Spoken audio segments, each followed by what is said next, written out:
Hi అండి. మరి మామిడికాయ చూపిస్తున్నాను ఏంటా అనుకుంటున్నారా?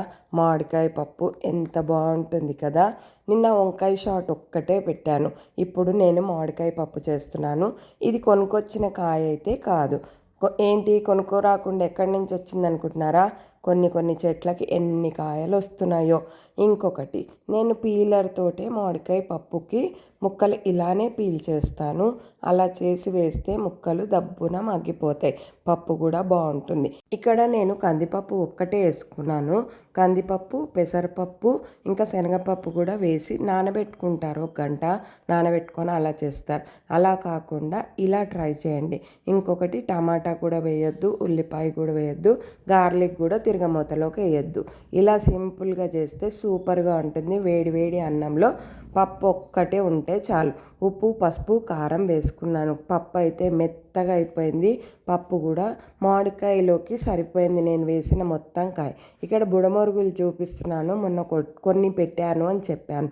ఇప్పుడు పెడదామంటే ఎండ లేదు, అందుకని ఇంకా బుడమరుగులు తెచ్చుకోలేదు. తిరగమూతలోకి అయితే ముందుగా మెంతులు వేసుకోండి. మెంతులు కొంచెం వేగాక ఆవాలు, మినప్పప్పు, జీలకర్ర వేయొద్దు. ఇక్కడ బాగుంటుంది. ఎండుమిరపకాయలు 2 వేసుకోవచ్చు ఎర్రగా అయిన తర్వాత. ఇక్కడ చల్లమిరపకాయలు మామిడికాయ పప్పులోకి ఉంటే ఇంకా చాలా బాగుంటుంది. ఇక్కడ మినపప్పు వేసుకున్న, శనగపప్పు వేసుకోవద్దు.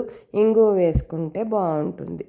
ఉప్పు, పసుపు, కారం వేసాక గట్టిగా అయితే పక్కన పెట్టేసుకోవచ్చు, లేకపోతే ఒకసారి మళ్ళీ స్టవ్ మీద పెట్టుకోవాలి.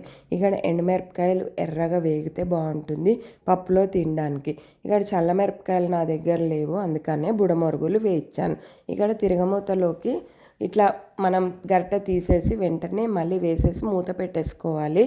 మూత పెట్టుకుంటే ఆ స్మెల్ అనేది బయటికి రాదు. ఈరోజు నేను మామిడికాయ పప్పు, నల్లకాయ పచ్చడి అంటే తొక్కు నూరి పెట్టుకున్నాను కదా, అది, ఇంకా బుడమరుగులు, మజ్జిగ, ఇంకా పెరుగు అయితే స్కిప్ చేసేసాను.